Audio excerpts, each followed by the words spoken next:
ಪಾಕಿಸ್ತಾನದ ಪರಮಾಣು ಇದನ್ನು ನಂದು ಇನ್ನೊಂದು ಪುಸ್ತಕ ಇವತ್ತು ನಿಮಗೆ ತಂದು ತೋರಿಸ್ಲಿಕ್ಕೆ ವೀಕ್ಷಕರಿಗೆ ಆಗಿಲ್ಲ. ಭಾರತದಲ್ಲಿ ಒಂದು ಗೂಢಚರ ಏಜೆನ್ಸಿ ಇದೆ, RAW ಅಂತ, ರಾ ಅಂತ. ರಾ ಬಗ್ಗೆ ಒಂದು ಪುಸ್ತಕ ಬರೆದಿದ್ದೀನಿ, ಏಟಿಗೆ ಎದಿರೇಟು. ಇದನ್ನು ತುಂಬ ಜನಕ್ಕೆ ಈ ಪುಸ್ತಕದ ಬಗ್ಗೆ ಗೊತ್ತಿಲ್ಲ. ಈ ನಿಮ್ಮ ಮೂಲಕ ನಮ್ಮ ವೀಕ್ಷಕರಿಗೆ ತಿಳಿಸೋದೇನೆಂದರೆ, ಏಟಿಗೆ ಎದಿರೇಟುನಲ್ಲಿ ರಾ ಕಾರ್ಯಾಚರಣೆ ಬಗ್ಗೆ ಬರೆದಿದ್ದೀನಿ. ಪಾಕಿಸ್ತಾನದವರು ಮೊಟ್ಟ ಮೊದಲ ಬಾರಿಗೆ ಪರಮಾಣು ಬಾಂಬ್ ಮಾಡಬೇಕು ಅಂತ ಮಾಡಿದಾಗ ಅತ್ಯಂತ ಗುಪ್ತ ರೀತಿಯಲ್ಲಿ ಅದನ್ನಿಟ್ಟಿದ್ರು. ಅದನ್ನು ಪತ್ತೆ ಮಾಡಿದವರು RAW ದವರು, ರಾ ಗೂಢಚಾರರು. ಮತ್ತು ಇನ್ನೊಂದು ವಿಷಯ ನಿಮಗೆಲ್ರಿಗೂ ಹೇಳ್ತೀನಿ, ಇದನ್ನು ಪತ್ತೆ ಮಾಡಿದವನು ಹೇಗೆ ಪತ್ತೆ ಮಾಡ್ದ ಗೊತ್ತಾ? ಅವರು ನಮ್ಮ ಕನ್ನಡಿಗರು ಇದೇ ಬೆಂಗಳೂರಿನಲ್ಲಿ ಇವತ್ತು ಇದ್ದಾರೆ. ಅವರನ್ನು ನಾನು ಇಂಟರ್ವ್ಯೂ ಮಾಡಿ ನಾನು ಅದನ್ನು ನನ್ನ ಪುಸ್ತಕದಲ್ಲಿ ಬರೆದಿದ್ದೀನಿ. ಇವರು ಕನ್ನಡಿಗರು ಏನು ಮಾಡಿದ್ರು ಅಂದರೆ, ಪಾಕಿಸ್ತಾನದಲ್ಲಿ ಈಗ ಪರಮಾಣು ಮಾಡಿದ್ರೆ ಅದರದ್ದು ವಿಕೇಂದ್ರೀಕರಣ ಅಂತ ಅದರದ್ದು ಎಲ್ಲ ನಮ್ಮ ಬಟ್ಟೆಗಳ ಮೇಲೆ, ನಮ್ಮ ಮೈ ಮೇಲೆ ಎಲ್ಲ ಕಡೆ ಪರಮಾಣು ಇದು ಗೊತ್ತಾಗುತ್ತೆ. ಅದು ಗೀಗರ್ ಕೌಂಟರ್ ಅಂತ ಇರುತ್ತೆ, ಅದು ಹಾಕಿದ್ರೆ ಗೊತ್ತಾಗುತ್ತೆ. ಇವ್ರು ಏನು ಮಾಡಿದ್ರು ಅಂದರೆ, ಮಾರುವೇಷದಲ್ಲಿ ನಮ್ಮ ಭಾರತದ ರಾ ಗೂಢಚಾರರು ಪಾಕಿಸ್ತಾನದಲ್ಲಿದ್ದರು. ಅಲ್ಲಿ ಹೋಗಿ ಇದು ಎಲ್ಲಿ ಅಟಾಮಿಕ್ ರಿಯಾಕ್ಟರ್ ಇಲ್ಲಿದೆ ಅದರ ಹತ್ತಿರ ಹೋದರು. ಅಲ್ಲಿ ಜನ ಎಲ್ಲ ಇರ್ತಾರಲ್ಲ, ಕಾಲೋನಿ ಇರುತ್ತೆ, ರಿಯಾಕ್ಟರ್ ಹತ್ರ ಕಾಲೋನಿ ಇರುತ್ತೆ.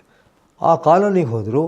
ಅಲ್ಲಿ ಬಾರ್ಬರ್ ಶಾಪ್, ಕ್ಷೌರಿಕನ ಅಂಗಡಿಗೆ ಹೋದರು. ಆ ಅಂಗಡಿಯವನ ಹತ್ರ ಅವನು ಹೇರ್ ಕಟ್ ಮಾಡಿದ್ನಲ್ಲ, ಆ ಕೂದಲುಗಳನ್ನು ಒಂದು ಪ್ಲಾಸ್ಟಿಕ್ ಚೀಲದಲ್ಲಿ ಸಂಗ್ರಹ ಮಾಡ್ಕೊಂಡು ಬಂದು ಅದು ಭಾರತಕ್ಕೆ ಕಳಿಸಿ, ಆ ಕೂದಲಲ್ಲಿ ಅಣು ವಿಕೇಂದ್ರೀಕರಣದ ಗೊತ್ತಾ ನಿಮಗೆ, ರೇಡಿಯೇಷನ್ ಇದು ಗೊತ್ತು. ಇಂಡಿಯಾದ ಲ್ಯಾಬ್ರೇಟರಿಲಿ ಇದೆ ಅಂತ ಗೊತ್ತಾದ ಮೇಲೆ ಫಸ್ಟ್ ಟೈಮ್ ನಾವೇ ಅಮೇರಿಕಾಗೆ ಹೇಳಿದ್ವಿ, ವಿಶ್ವಕ್ಕೆ ಹೇಳಿದ್ವಿ ಪಾಕಿಸ್ತಾನ ಮಾಡ್ತಾ ಇದ್ದಾರೆ ಅಂತ.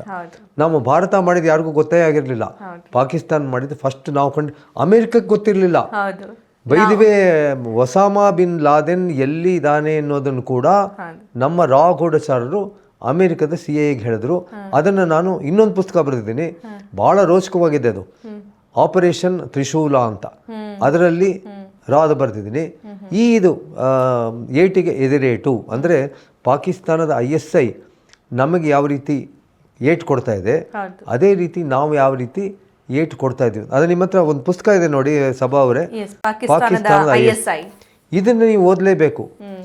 2025 ತನಕ ಈ ISI ಎಂಥ ಕುಕೃತ್ಯಗಳನ್ನು ನಮ್ಮ ದೇಶದ ಮೇಲೆ ನಡೆಸಿದೆ. ಇದು ಈ ಪುಸ್ತಕದಲ್ಲಿ ನಾನು ಬರೆದಿದ್ದೀನಿ. ಗೂಢಚರ್ಯೆ ಮೇಲೆ ನೀವು ಪ್ರಶ್ನೆ ಕೇಳೋದು ನಾನೇ ಕೇಳ್ಬಿಡ್ತೀನಿ, ನೀವು ಗೂಢಚರ್ಯೆ ಮೇಲೆ ಇಷ್ಟೆಲ್ಲ ಪುಸ್ತಕ ಯಾಕೆ ಬರೀತೀರಾ ಅಂತ. ಇಲ್ಲ ಸರ್, ಆಫ್ಕೋರ್ಸ್ ನಾನು ಯಾತಕ್ಕೆ ಬರೀತಿದ್ದೀನಿ ಅಂದರೆ, ನನಗೆ ಅಂತಾರಾಷ್ಟ್ರೀಯ ಸಂಬಂಧಗಳ ಬಗ್ಗೆ ಭಾಳ ಇಂಟ್ರೆಸ್ಟ್ ಇದೆ ಒಂದು. ಎರಡನೇದು, ನನಗೆ ಗೂಢಚರ್ಯೆ, ನಾನೇ ಕರ್ನಾಟಕ ರಾಜ್ಯದ ಗೂಢಚರ್ಯೆ ಇಲಾಖೆಯ ಮುಖ್ಯಸ್ಥ ಆಗಿದ್ದೆ. ನನಗೆ ಗೂಢಚರ್ಯೆಯ ಮೇಲೆ ಭಾಳ ಆಸಕ್ತಿ ಇದೆ. ನಾನು ಬೇರೆ ಬೇರೆ ದೇಶಗಳಲ್ಲಿ ಗೂಢಚರ್ಯೆಯ ಬಗ್ಗೆ ಓದಿದ್ದೀನಿ, ಅದರ ಬಗ್ಗೆ ಪುಸ್ತಕಗಳು ಬರೆದಿದ್ದೀನಿ. ಈಗ ನಾನು ಭಾರತದ ಬಗ್ಗೆ ಆಲ್ರೆಡಿ ಹೇಳಿದೆ, ರಾ ಬಗ್ಗೆ ಹೇಳಿದೆ, ಪಾಕಿಸ್ತಾನದ ಹೇಳಿದೆ, ಇಸ್ರೇಲ್ದು 2 ಗೂಢಚರ್ಯೆ ಇದೆ. ಒಂದು ಮೊಸಾದ್ ಬಗ್ಗೆ ಪ್ರತೀಕಾರ ಬರೆದಿದ್ದೀನಿ, ಒಂದು ಶಿನ್ಬೆತ್ ಅಂತ ಆಂತರಿಕ ಗೂಢಚರ್ಯೆ ವಿಭಾಗ, ಶಿನ್ಬೆತ್, ಅದರ ಮೇಲೆ ಇನ್ನೊಂದು ಪುಸ್ತಕ ಇದೆ. 4 ಆಯ್ತಾ? ಏಟಿಗೆ ಎದಿರೇಟು ಹೇಳಿದೆ. ನಮ್ಮ ಕರ್ನಾಟಕದ ಗೂಢಚರ್ಯೆ ಬಗ್ಗೆ, ಗೂಢಚರ್ಯೆಯ ಆ ದಿನಗಳು ಅಂತ ನಮ್ಮ ಕರ್ನಾಟಕದ್ದೇ ಬರೆದಿದ್ದೀನಿ. ಅದು 8 ಎಡಿಷನ್ ಹೋಗಿದೆ.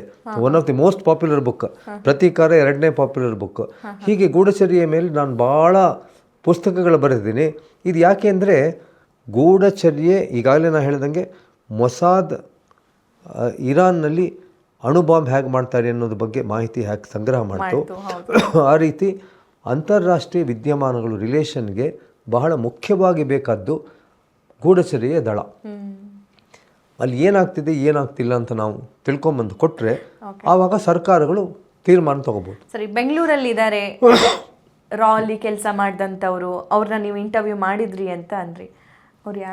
ಅವ್ರು ಯಾರು ಹೆಸರು ಹೇಳೋಕ್ಕಾಗಲ್ಲ, ಯಾಕೆಂದ್ರೆ ರಾ ಗುಪ್ತಚಾರ ದಳದವರು. ಈಗಲೂ ಅವರು ಗುಪ್ತವಾಗಿದ್ದಾರೆ, ಅವ್ರ ಹೆಸರು ನಾನು ಬರೆದಿಲ್ಲ. ಹೋಗ್ಲಿ ಬಿಡಿ, ಅಲ್ಲಿ ಏನಾಯ್ತು ಅದನ್ನಾದ್ರೂ ಹೇಳಿ. ನನಗೆ ಅವ್ರು ಹೇಗೆ ಪರಿಚಯ ಅಂದರೆ, ನಾನು ಬಹಳ ವರ್ಷದಿಂದ ಅವರು ಗೊತ್ತು, ಅವರು RAW ಕೆಲಸ ಮಾಡಿದಾಗಿಂದ ಗೊತ್ತು. ಹಾಗಾಗಿ ಅವರು, ನಾ ಹೇಳಿದ್ನಲ್ಲ, ಅವರು ಬಹಳ ವರ್ಷ ಅಲ್ಲೇ ಇದ್ದು ಪಾಕಿಸ್ತಾನದಲ್ಲೇ ನಮ್ಮ ಭಾರತೀಯ ಗೂಢಚಾರರಾಗಿ ಪಾಕಿಸ್ತಾನದಲ್ಲಿ ಬಹಳ ವರ್ಷ ಕೆಲಸ ಮಾಡಿ, ನಮ್ಮ IC-814 ವಿಮಾನ ಅಪಹರಣ ಆಯಿತು ನೇಪಾಳದಿಂದ ಕಂದಹಾರಕ್ಕೆ, ಅವಾಗ ಕೂಡ ಆ ಕಂದಹಾರ್ ನೇಪಾಳ ವಿಮಾನ ಅಪಹರಣದಲ್ಲಿದ್ದ ಇವು ಬಿಡಿಸ್ಕೊಂಬರೋಕ್ಕೆ ಅವರೇ ಕಾರಣರು. ಅವರು ಒಸಾಮಾ ಬಿನ್ ಲಾದೆನ್ನ ಖುದ್ದಾಗಿ ಕಣ್ಣಾರೆ ನೋಡಿದ್ದಾರೆ. ಪಾಕಿಸ್ತಾನದಲ್ಲಿದ್ದಾರೆ, ಅವರು ಬೆಂಗಳೂರಿನಲ್ಲೇ ಇದ್ದಾರೆ. ಆದರೆ ಅವರು ಆಗ ಅವ್ರ ಹೆಸರು ಬೇರೆ ಆಗಿತ್ತು, ಅವ್ರ ಹೆಸರು ಬೇರೆ ಆಗಿದೆ. ಅವರು ಯಾರಿಗೂ ತಾವ್ಯಾರು ಅಂತ ಹೇಳಲ್ಲ.